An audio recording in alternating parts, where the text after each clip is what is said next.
Estamos iniciando mais um EFCast, um papo eficaz para o seu dia. E nessa oportunidade nós temos a honra de ter aqui conosco o pastor Saulo do Prado. Pastor Saulo do Prado, ele é gestor público, ele é bacharel em teologia, coach, psicanalista, escritor, pregador e palestrante motivacional e é pastor senhor da ICAM em Curitiba. Boa noite, pastor Saulo. Boa noite a todos. Pastor Valdir Ney. Deus abençoe, obrigado por ter o privilégio de estar aqui com vocês e participando desse EFCast, mais um papo eficaz para o seu dia. Deus abençoe, obrigado pelo convite. Amém, meu pastor. Nós vamos começar, a entrevista dessa noite, e eu queria que o pastor se apresentasse, falasse um pouquinho da sua chamada para o ministério, sua idade, quantos filhos, esposa, Fale um pouco assim da sua vida, do seu ministério com a igreja, meu querido. Então tá bom, pastor, vamos lá, legal. O meu chamado ministerial, ele foi bem, assim, diretivo, sabe? Porque minha mãe, ela já tinha 10 filhos, então não tinha muitos planos para ter mais filhos. E um dia o pastor Zé Maro, que morreu recente, com quase 90 e poucos anos, um homem de Deus da Igreja Presbiteriana Renovada, ele foi em casa. A minha mãe morava no sítio, bem estilo para caipira, galinha, porco, plantação de milho, de arroz.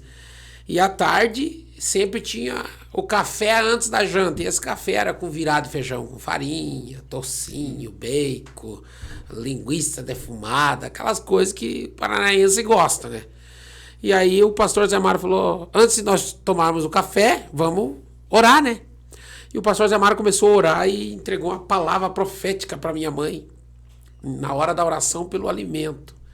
E Deus falou: minha serva, vou te dar mais um filho. E coloca o nome dele de Saulo. E ele vai ser um pastor e pregador da minha palavra. 2 anos e 9 meses depois eu nasci. Olha só. E aí os vizinhos lá perguntavam para minha mãe: já nasceu a menininha? Da mãe: não, é um piá. E vai ser Saulo, vai ser um pregador. E vai ser pastor, porque Deus falou. E aí até os 12 anos... estive com eles na igreja, tive algumas experiências sobrenaturais, mas com 12 anos eu saí fora. Fui para experimentar esse mundão. E aí fiquei até os 18 lá. Foi 6 anos bem tenebrosos. E a minha mãe e as minhas irmãs, meu pai, meus irmãos, todo mundo pedindo a Deus para que eu retornasse. Até porque eu tenho uma palavra profética em cima. Então, brigando pelaquela palavra profética no reino espiritual. Quando deu 5 anos e 4 meses, pastor, a minha irmã, que orava todo dia, da meia-noite à meia-noite e meia, mais ou menos, para eu retornar, ela falou: não vou parar de orar, não vou orar mais não. Chega. Daí ela teve um sonho. Sonhou que o Matos Nascimento, ela foi numa chácara, o anjo levou ela, tinha um radinho, daquele a pilha, lembra? Sim. Ela apertou o botão e o Matos Nascimento começou a cantar naquele sonho dela. Quer vitória, vai chorando, geme e chora. Ela acordou e falou: não, Deus, eu vou continuar orando. Aí quando deu 6 anos, uma amiga minha me convidou para ir para a igreja, no tempo de jovem, do colégio, me convidou e eu fui. Mas ela que me convidou não foi naquele dia. Mas como eu tinha dito que ia, eu fui. Bem no congresso do Círculo de Oração, que a minha mãe fazia parte. Sentei lá na galeria, bem escondidinho, Mas eu vim, pelo menos, pensei, E o pastor que pregou, um pastor muito abençoado, carregado de Deus, pregou sobre a ovelha desgarrada. E tudo que ele falava parece que batia para mim. Eu falo: não é possível que alguém falou de mim para esse homem. Aqueles pensamentos, sabe? No final, esse irmão, esse pastor, terminou a mensagem, perguntou quem queria voltar para Jesus. 17 pessoas foram lá para frente. Ele falou: mas eu tô feliz por essas, mas eu não vim pregar para essa. Tem uma outra aí no meio. E o meu coração... Sabe aquele filme do Máscara? Quase saiu para fora, assim. E aí lá na galeria, lá atrás, aquela galeria plana, que tem aquela galeria em declive, que é mais fácil, né? E aquela plana eu sentei lá no último, assim, pra ninguém me ver. E ele falou, você que tá lá na galeria? E eu olhei pra trás, ver se tinha mais alguém, mas não tinha. Ele falou, você que olhou pra trás. Deus tá me dizendo aqui que 2 anos e 9 meses antes de você nascer, ele disse que o seu nome seria Saulo e que você será pastor e pregador do meu evangelho. Não tem como mais fugir. Aí, nessa hora, confesso que dali, daquela madrugada até o outro dia, eu dormi falando em línguas estranhas. Assim, do renovo, da ativação profética, sobrenatural que aconteceu. A partir dali, uma semana depois, eu já tive a oportunidade para pregar mesmo, sem ser batizado. Foi experiência minha. Eu não digo que é uma regra, mas foi a minha experiência. Sim. E aí o que aconteceu? Fui fazer curso, fui estudar, passou 1 ano e pouco, eu já estava dando aula em alguns cursos básicos. E tive um período negro ali de depressão, sabe? 2 anos internado. E 2 hospitais psiquiátricos de internamento, até por isso que hoje eu sou psicanalista, para servir as pessoas. E aí, a partir dali, comecei a pregar em todos os cantos aí desse Brasil. E aí, nesse momento do pastor, assim, de depressão ou pós-depressão, aí o pastor se interessou pela psicanálise, para ser psicanalista, começou a estudar, entender o comportamento humano, alguma coisa assim nesse sentido? Porque o que acontece, até agora nós estamos terminando aí o projeto e vamos lançar um curso que é Eu Sem Depressão. Por quê? Porque assim, a primeira coisa que eu tive que enfrentar é você não aceitar que tem. E depressão é uma doença como problema no coração, como gastrite, é uma doença. Sim.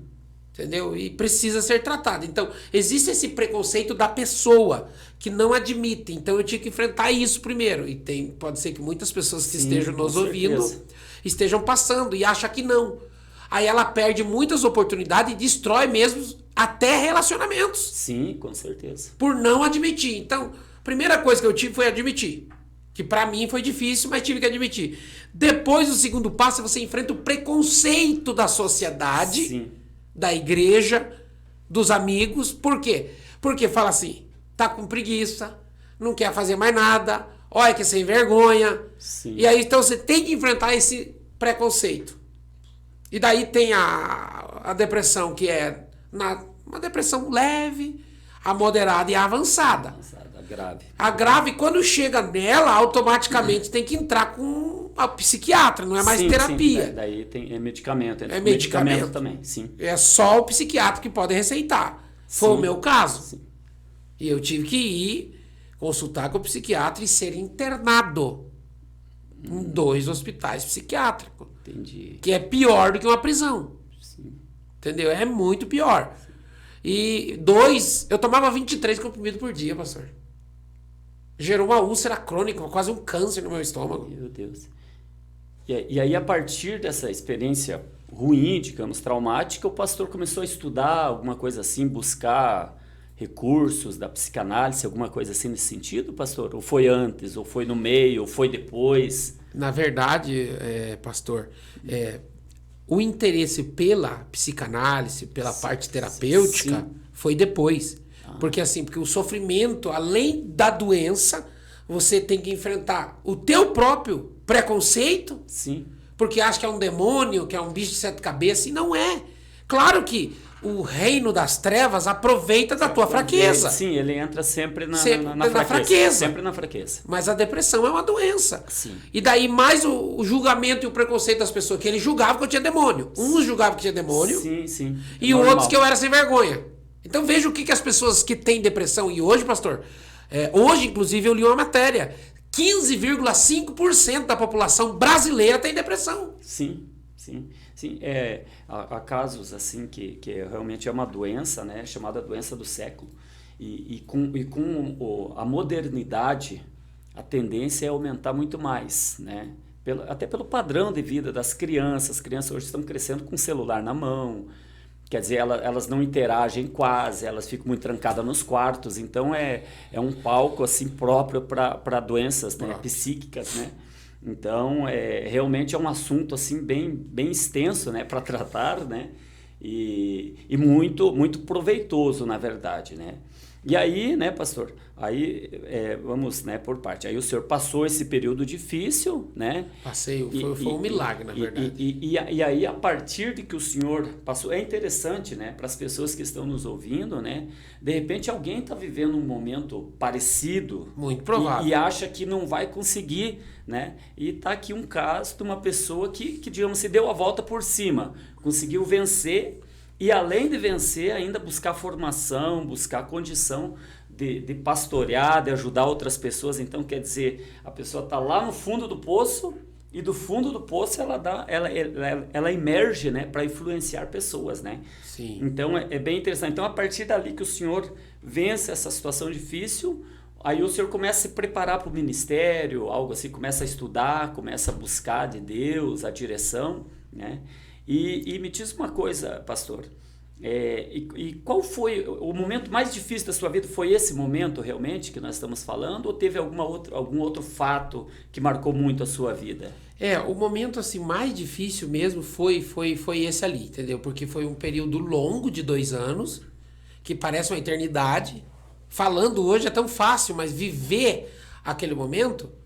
E assim, o pastor, esse foi o momento mais difícil...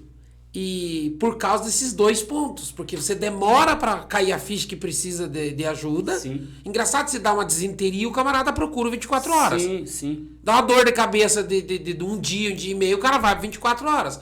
Agora a depressão, por causa do nosso próprio preconceito, tem que demorar.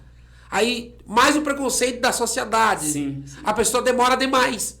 80% das pessoas, isso é comprovado, 80% das pessoas que procuram ajuda vencem a depressão com um pouco mais de facilidade. Sim, com certeza. Entendeu? Então, eu demorei, quem sabe foi exatamente por causa disso, e hoje eu consigo ajudar muitas pessoas, atendo como psicanalista, como terapeuta, porque eu também estudei a visão de Reich, né, que são os 5 traços de caráter, que nos ajuda muito a ajudar as pessoas, porque a gente, como profissional, a gente não muda a vida de ninguém. Sim, com a gente certeza. só mostra o caminho que a pessoa vai se ajudar a mudar a vida dela. Sim, sim. Mas o período mais difícil foi exatamente ali, que teve um fim por causa das ações dos amigos e de uma ação sobrenatural de Deus, de um desafio que o meu pai fez com Deus. Numa oração específica dele, ele... depois que, tipo assim, chegou no limite, meu pai ficou orando no quarto, eu saí pra dar um jeito na vida, sabe? Escrevi uma carta lá, me despedindo da família. Botaram mais de 40 carros atrás de mim. Eu fui pra rodoviária, ia comprar passagem pra Joinville, pro norte. Aquela bagunça na mente. Fraqueza mental, emocional abalado. Sim. Físico já arrebentado também. E aí... vira e mexe, eu acabei que parei no terminal do Capão Raso, minha irmã me buscou com meu cunhado, trouxe pra casa do papai. Todo mundo tava lá, os amigos, parentes e tal. Meu pai não vi, e ele tava no quarto, orando. Já fazia umas 7, 8 horas já. O olho roxo, assim, de tanto orar, meu pai, pastor também. Daí, sai da porta do quarto dele, vem. Chega perto de mim, abre meus pés, eu tô sentado no sofá. Ele joga a Bíblia no chão, quando ele joga a Bíblia no chão, ele abraça meus 2 pés. E ora e diz assim: Deus, fazem 25 anos que eu te sirvo. Pastorei a igreja pro Senhor. Cuidei da minha família, honrei meu caráter, honrei minha esposa. Criei meus filhos no temor do teu nome, com tudo que o Senhor me deu. Mas agora o Senhor muda a história do meu filho, risca meu nome do livro da vida. Com essa oração, meu irmão, que é pastor hoje também, desviado naquele tempo, deu um salto para cima na porta do quarto dele, começou a orar em línguas, como nunca antes eu tinha visto. E eu senti uma mão entrando dentro de mim. Quando ela entrou, automaticamente ela foi arrancando. A partir dali, nunca mais eu tive depressão. Fiquei com aquela úlcera. Mas daí, logo depois, eu estava num culto à tarde, dirigindo um culto de libertação. O pastor que veio pregar de fora não sabia de nada. Só virou para trás, eu no púlpito, ele botou a mão no meu estômago e Deus falou. Por isso que eu gosto muito e trabalho com o profético. Deus falou: meu servo, estou curando a úlcera crônica do teu estômago agora. Eu só senti aquele fogo. Nunca mais precisei tomar remédio para estômago. Sarou na hora pelo poder de Deus. Então ali se encerrou o ciclo daquela janela, daquele túnel da fase mais difícil da minha vida. Interessante, pastor. Muito bom, muito bom. Mas aqui eu estou hoje, né, para quem está nos assistindo aqui pelo Fcast, nós estamos aqui com o pastor Saulo do Prado. Ele está contando suas experiências, sua história de vida. E o pastor Saulo do Prado, né, esteve aí numa fase muito difícil, no fundo do poço. E de lá, né, ele deu um salto, é claro que com o impulsionamento de Deus, com certeza, né, e ele deu um salto, né, para hoje ter um ministério abundante. E o pastor Saulo, né, ele é escritor cristão, e ele trouxe aqui 2 livros aqui que foram escritos por ele, né, e nós vamos pedir para ele falar um pouquinho sobre esses livros, né. Pastor Saulo, fala um pouquinho sobre esse livro aqui, é Tudo Novo. Tudo novo. Qual que é o objetivo dele, o assunto principal que se trata nele, né? Dá uma pincelada aí para os nossos ouvintes. Então tá, pastor. Esse livro, na verdade, ele completou 1 ano agora. Ele é bem novinho, né? A ideia é trazer, assim, como se fosse uma reforma na mentalidade dos cristãos.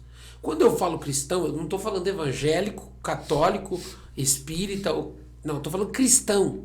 Por que cristão? Porque a mentalidade da igreja ficou muito fechada dentro de um segmento. Até ali embaixo na capa eu coloquei: a salvação não é o ponto final, é a porta de entrada, é o ponto de partida.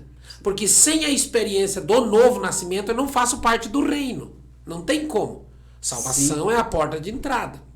E aí dentro desse livro vai trazer a ideia assim, que se você está aqui na terra, você tem uma missão a cumprir.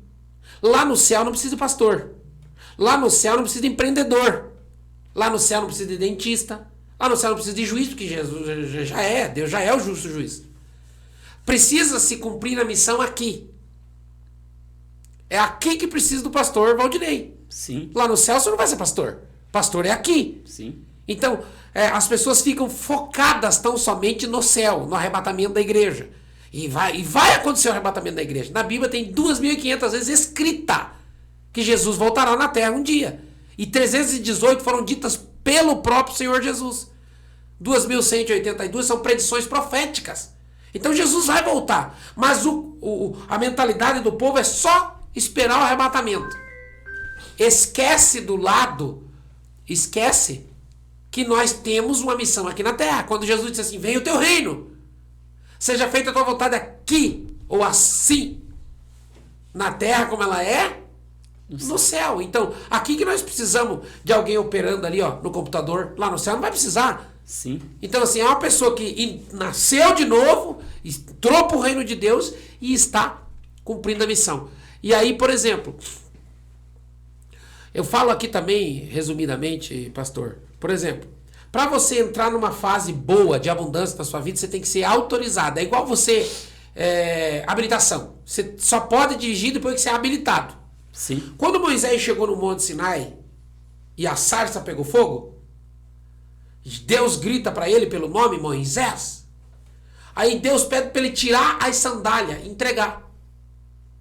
O que Deus tinha em mente? Que dentro do território, da cultura do povo, a partir de então, com as leis de Deus, quando você ia fazer um negócio, uma permuta, ou comprar uma terra de alguém, o que se fazia? Lá, tirava a sandália e dava para a pessoa, e quando você entregava a sandália para ela, ela te dava a autorização de pisar na nova terra que você estava adquirindo. Então, quando Moisés entrega a sandália, Deus estava dizendo: eu estou te autorizando a ir para a próxima fase. Então esse é um capítulo do meu livro que é saindo do ordinário e entrando no extraordinário. Que o que te trouxe até aqui não serve para o que vai daqui para frente. Se você olhar, em Êxodo, Deus falou assim para Moisés: converse com a rocha. Lá em Número ele vai dizer para bater. Então inverte. O que você usou o ano passado não dá para ser esse ano. Então, para você ter essas novas estratégias de Deus, você tem que entregar o que te trouxe até aqui. E as pessoas querem continuar. E o tudo novo é exatamente para esse mundo pós-pandêmico, pós-pandemia. Agora a gente tem que buscar em Deus uma nova forma de fazer igreja. Ah, mas Deus falou para Timóteo, permaneça no que você aprendeu. Mas nas doutrinas, que são 14, Sim. Isso não muda. Jesus morreu na cruz, isso não muda. O Espírito Santo, a paractologia, não muda, é o Espírito Santo. Agora sim, a palavra de Deus é o oceano. Ela é a única água. Porém, as ondas é uma atrás da outra. Então, para você ser autorizado para essa nova fase, você tem que entregar a sandália e perguntar para Deus: bom, o que o Senhor quer de mim? Para quem o Senhor me enviou hoje? Estou no lugar certo?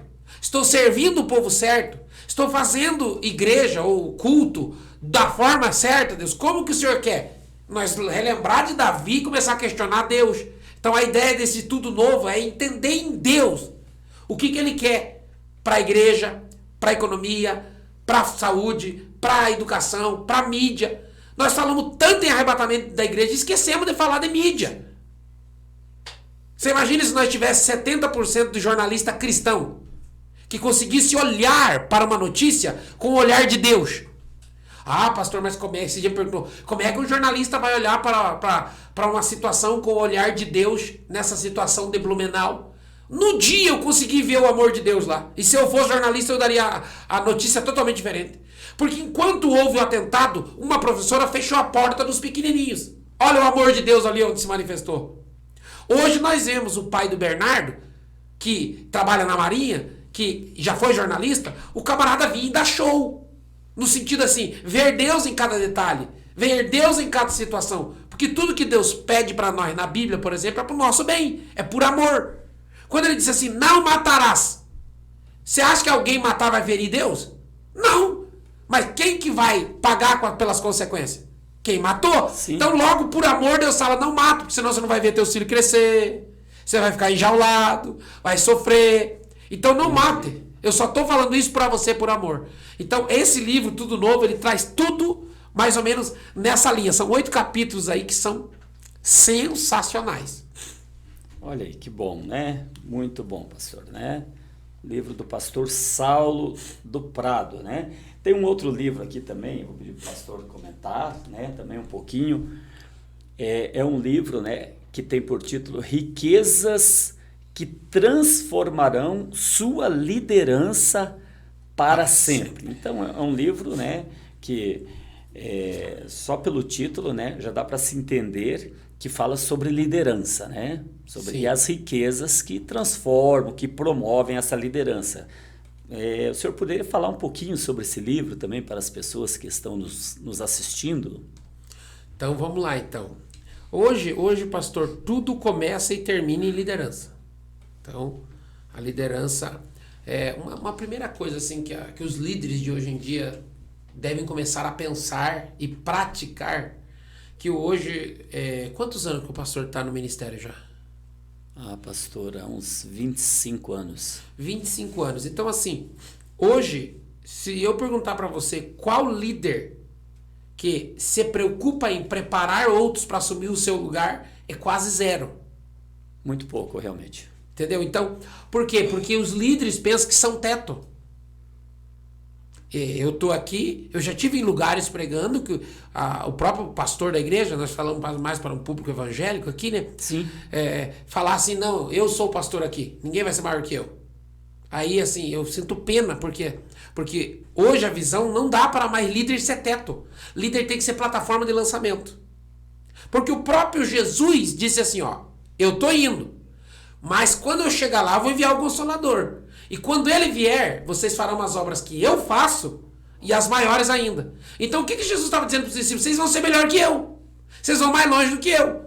E literalmente, em questão de ministério, eles foram muito mais longe. Sim, foram além. Embora que a gente saiba que tudo nasceu em Jesus, que Jesus preparou os 12, mas em ministério, quando que Jesus pregou e 3 mil almas converteu? Mas Pedro pregou e 3 mil almas converteu. Sim. Então, literalmente, Jesus preparou os seus discípulos para serem maiores do que ele. Então, lá na igreja onde eu sirvo como pastor, eu falo para todos os discípulos, eu quero preparar vocês para ser pelo menos 4 vezes melhor que eu. E que todos os meus liderados ali, dos primeiros ali, estejam prontos para assumir a igreja que eu sou pastor. Estejam preparados. E para fazer melhor. É tanto que hoje, quando eu saio para atender algumas agendas, por exemplo, a igreja flui mais do que comigo lá. Vai mais, acelera. Por quê? Porque eu já venho preparando isso para eles serem melhor, para eles irem além. Então, assim, você que é líder que está me ouvindo, você tem que vencer essa ideia de que ninguém vai assumir meu lugar. Você tem que preparar as pessoas para ser melhor que você, para assumir o teu lugar. Você não é o exclusivista ali, o que não, o 10 da seleção. O top, né? O 10 da seleção. Não. Tem a mentalidade de Jesus. Jesus preparou 12 para ser melhor que ele. Entendeu? Então o líder não pode ser teto. Tem que ser plataforma de lançamento. Legal, legal. Gostei desse termo, né? E, por exemplo, Jesus teve 2 missões. Você tem que atentar, às vezes. Uma das coisas que os pastores pecam muito hoje, não estou falando de sentido de pecado, mas que não conseguem ver a missão. Né? Erram por não ter a visão. Assim. Jesus tinha 2 missões, que era preparar 12 e morrer na cruz. Está no livro também. E Jesus cumpriu a missão de preparar os 12 em Mateus 17, em João 17, quando ele faz a oração. Sim. O Pai me deu, estão prontos. Aquela oração fantástica. Então ele preparou. E a missão, a outra, era morrer na cruz. E ele cumpriu a missão. O Pai está consumado. Todos os evangelistas falaram isso. Então ele cumpriu as 2. Então, às vezes, o pastor, ele veio com a mentalidade lá que ser pastor não pode ser mais nada. Ele tem que ser o único ali, exclusivo. E hoje já não dá mais. Hoje não tem como. Porque às vezes você tem 2 missões. E uma delas é você ser empreendedor. Entendeu? Porque alguma coisa você pode empreender. Você pode vender. Para você não ir dependendo. Então o pastor é contra o pastor receber salário? Não, a Bíblia diz que é digno de redobrados honorários. O pastor da igreja tem que comer parte do dízimo para que o povo seja abençoado. Isso é bíblico. Isso eu falo em algumas ministrações minhas. Sim. Ele tem que usufruir de alguma coisa porque ele é o sacerdote. Se ele não usufruir, ele tem que pegar, receber e devolver. Se ele não quer. Mas ele tem que receber para o povo ser abençoado. Isso é princípio bíblico. Então o que eu digo? Às vezes você tem mais de uma missão. Entendeu? Às vezes a tua missão... Por exemplo, hoje eu trabalho na prefeitura em Curitiba. Tenho uma missão lá e eu vejo a missão se cumprindo a cada dia. Tenho preparado muita gente. Tenho tocado vida de pessoas como funcionário, não como pastor. Lá eu sou funcionário. Entendeu? Eu atendo agenda, eu dou palestra, eu atendo como coach, atendo como psicanalista. A minha esposa, nós somos sócios do pastor Gustavo, com a pastora Paola, de uma academia de cross, que eu faço a gestão da academia, entendeu? Então, hoje eu sou pastor de igreja, administro a igreja, sou pai, entendeu? Sou marido da pastora Márcia, sou pai do Emanuel, dou conta do recado, porque a mente vai ficando um elástico. E se o pastor ficar fechado achando que é só para ele pastorear, ele acaba perdendo o tempo da vida dele, porque ele não sabe a hora que ele vai dormir. Entendeu? Come igual um doido depois do culto, todo dia, para acabar prejudicando a sua saúde e abortando o seu tempo de vida aqui na Terra, abortando a sua missão, porque a gente não pode comer 3 horas antes de dormir. A pessoa come lá 11h30 da noite, meia-noite tá dormindo. O cérebro não vai ter como trabalhar, porque ou ele trabalha para repor as energias do sono ou para fazer a digestão. E como é que vai? Daí no outro dia acorda cansado. Aí não tem um ciclo, não tem uma rotina. Vai dormir qualquer hora, acorda qualquer hora, entendeu? Quando você tem uma rotina, abre uma empresa. Pode ser isso, que Deus está chamando alguém. 2 missões e não vai interferir em nada. Uma igreja com 100, 150 membros não depende de 100% da presença do pastor. A nossa igreja, quando precisa em cartório, quando precisa em banco, alguma coisa assim, eu peço uma dispensa, vou lá. O horário que os irmãos estão em casa é à noite. Finais de semana. Esse é o momento de estar com esse povo. Durante o dia não tem o que fazer. A partir de 250 membros, daí, exige mais. Sim, sim. Mas até então, abra a mente. Vai produzir. Vai... E outra coisa que eu deixo de conselho aqui, o pastor, por exemplo, às vezes, ele vai querer ser dizimista na igreja dele. Não dá. Você tem que ser dizimista em alguém que ore por você, que seja maior que você. Vou dar o dízimo para eu me abençoar. Não tem como. Entendeu? Então esse livro, ele é voltado para a liderança da eclésia, da igreja, que também casa para o empreendedorismo, mas é um livro, foi o primeiro livro que eu escrevi, também é um livro muito fantástico. Ah, tá. Então ele trata assim da questão assim também, da questão financeira também, não só do pastor, mas líderes em geral, né? A questão financeira, administração financeira, ele toca um pouco nesse assunto também, esse livro. Toca nesse assunto, toca nos tipos de liderança, que tem gente que acha que a igreja é uma democracia. Não tem nada de democracia na igreja. Sim. Entendeu? A não ser que o pastor queira entregar a liderança que Deus deu para ele. Não. A igreja tem que ter voz de comando. Tem que ter voz de comando, é isso aí, entendeu? Senão, cara, vamos escolher a cor da roupa das irmãs. Cada um dá uma opinião e todo mundo fica bravo. Não, eu levo duas. Qual das duas aqui? Não, então vai a verde mesmo. Pronto. É teocracia, né? Claro que tem hora que você trafega pelo campo da democracia. Pede a opinião. Não, entendeu? Sim. Mas tem que ter voz de comando. Exatamente. Igreja que não tem voz de comando é bagunça, não adianta. Né? Então, mas pastor Saulo, e me diz uma coisa, como que surgiu a ideia do pastor para ser escritor, escrever livros? Da onde que nasceu essa ideia do pastor? Então, assim, lembrando assim, eu estive um dia num evento e o pastor lá, Edno Mello, inclusive vou estar com ele segunda-feira lá em Ponta Grossa, ele escreveu muitos livros. E eu pedi para ele orar por mim. Porque Hebreus capítulo 6 fala da imposição das mãos como doutrina, que muitas igrejas esqueceram. Hebreus 6 fala que uma delas é a imposição das mãos. E daí vem, Moisés colocou as mãos sobre Josué, a imposição das mãos dos presbíteros e tal.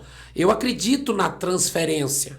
Claro, você não transfere a experiência. Sim. Mas o escritor... Uma unção, a graça para fazer, transfere. Transfere, entendeu? Até porque é bíblico. E aí eu pedi para ele, mas esqueci. Daí depois surgiu, quando eu terminei a faculdade, tava lá, meu TCC completo. Eu tirei acho que 9.8 no meu TCC. Falei, não, vou completar o meu TCC aqui, vou fazer, prolongar ele um pouco mais, vou lançar o livro. Aí escrevi, ficou fantástico esse primeiro livro. E a partir dali... já surgiu a ideia do outro. A ideia do outro, inclusive, eu estava lá na Rio Branco, na igreja do pastor Cristiano lá, que é pai do pastor Gustavo e da pastora Paola. E daí o pastor Gustavo, no final do evento, da conferência Tudo Novo, né? Ele falou, pastor, por que o senhor não escreve um livro, Tudo Novo? E daí, voltando de Rio Branco, sozinho, no domingo à noite, nasceu o script do livro na cabeça. Daí eu fui pesquisar e nasceu o livro ali. Agora já... tem mais 3 que eu estou terminando agora, mais 3 livros que eu estou terminando dentro. É que assim, se você consegue administrar e escrever um pouquinho por semana, 1 hora você termina o livro. Sim. A forma mais fácil de escrever livro, que foi o que eu escrevi, o Tudo Novo, toda semana eu pregava um capítulo. Daí eu escrevia tudo e daí passava o computador, e a pessoa que vai corrigir, que é a minha esposa, que ela corrigiu para mim, estava lá o capítulo do livro. Sim. Então aqui, em 8 semanas eu escrevi esse livro. Porque uma vez por semana eu pregava dentro daquele tema. Sim, interessante. É importante, né? Porque de repente tem alguém que está nos assistindo aí que tem vontade, desejo, né? De escrever um livro também, né? De colocar ali as suas ideias em prática, né? Então é bem interessante. Quer dizer que cada pregação era um capítulo, do livro. Olha que bênção.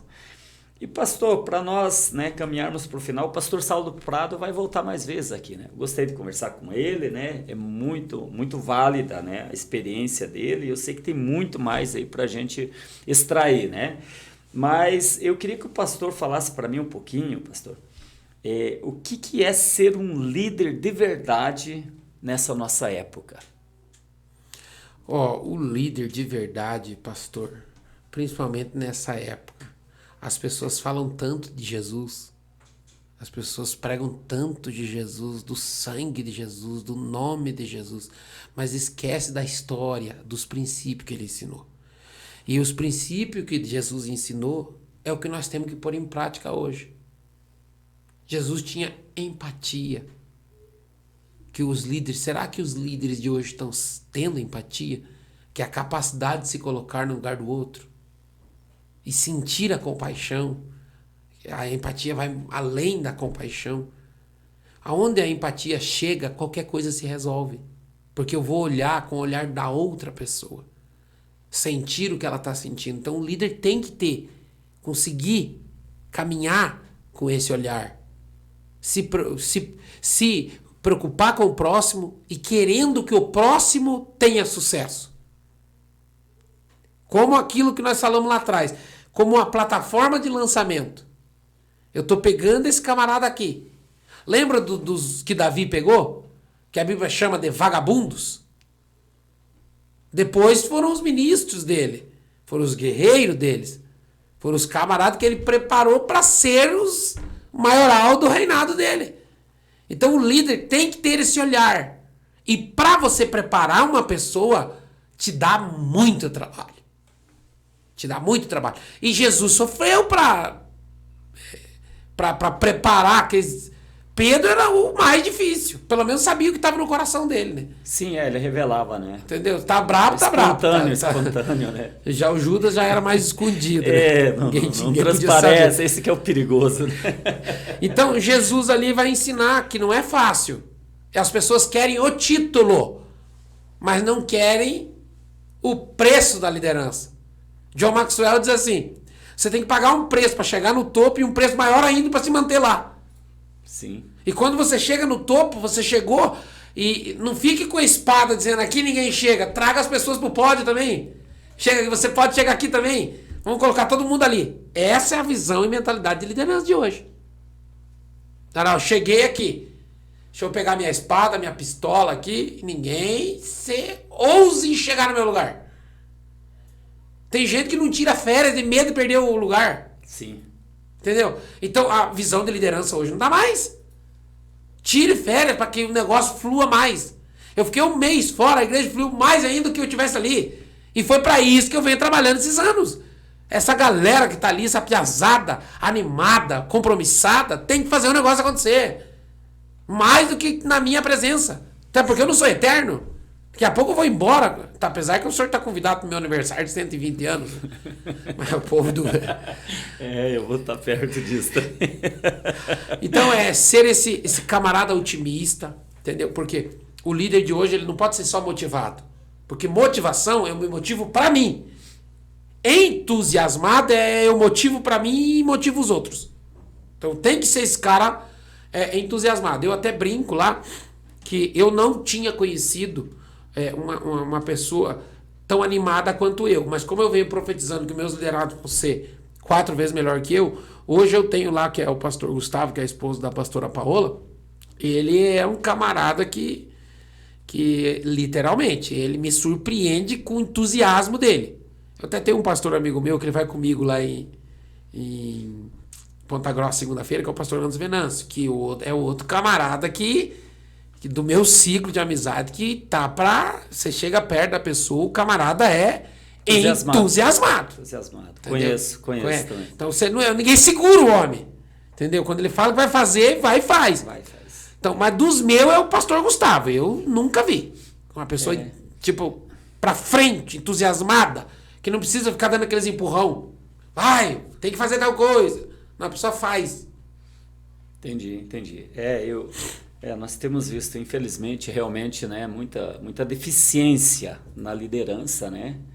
Em todo aspecto, né? Aspecto. Motivacional, desde política, entusiasmo, exemplo, né? Exemplo, perseverança, né?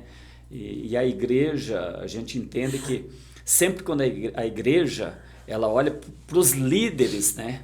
Seja pastor ou não, e ela espera, né, que o líder tenha um diferencial, né? Aí, infelizmente, alguns líderes, a igreja olha, o líder tá, né, mandando todo mundo para baixo, né, desanimado, mas é assim mesmo, né, que Deus nesses últimos dias possa, né, pastor, levantar aí pessoas assim, meio doido mesmo, né? Eu uso sempre esse termo, né?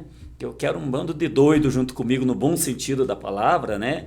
Que são essas pessoas que não têm medo, né? Não tem medo de se frustrar, não tem medo de errar, não tem medo, se errar, recomeça de novo, reinicia e vai para a luta, né?